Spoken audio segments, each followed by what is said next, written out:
sur Cocotte TV. Aujourd'hui, nouvelle vidéo de présentation qui porte de nouveau sur une carte mère, la B75D3V 2 Gb.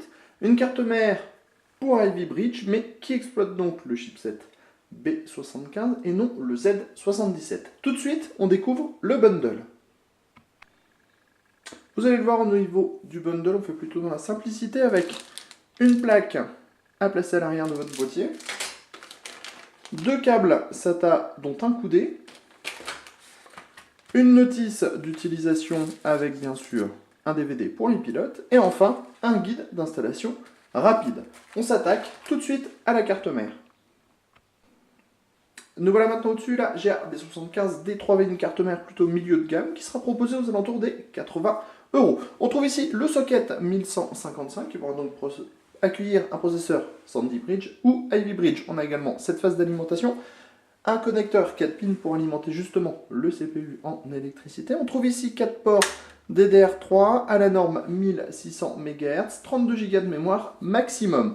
On continue par ici avec le connecteur 24 broches pour alimenter la carte mère en courant, une prise fan, le dispositif pour déporter de port USB 3 vers l'avant de votre boîtier. Ici on découvre la partie stockage avec un port SATA 3, 4 ports SATA 2, les différents headers et connecteurs pour le power on, le reset, l'USB ou encore de nouveau une prise fan, le port com, l'audio. Ici on a la connectique PCI Express avec deux PCI Express 16X à la norme 3.0 dont un est câblé en 16X, le second en 4X, le tout compatible Crossfire. On a 3 ports PCI Express 1X, un port mSATA afin d'installer par exemple un SSD additionnel, et on trouve de nouveau deux nouvelles prises fan. On passe tout de suite à l'arrière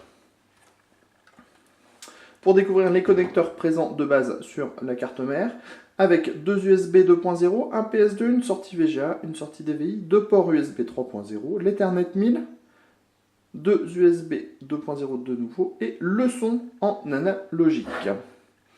On finit comme toujours avec un tour de plus près de la carte mère, avec le socket, les phases d'alimentation, la partie stockage mémoire vive, avec les 4 ports DDR3, le connecteur 24 broches, le header USB 3.0, le petit dissipateur pour le chipset siglé Gigabit, la partie stockage SATA 2, SATA 3, les différents headers USB audio, la partie PCI Express avec deux PCI Express physique en 16X compatible Crossfire,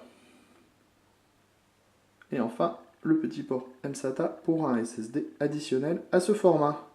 C'était la Gigabit GA-B75D3V, c'était sur Cocotte TV, et on vous dit à très bientôt pour des nouvelles vidéos de présentation.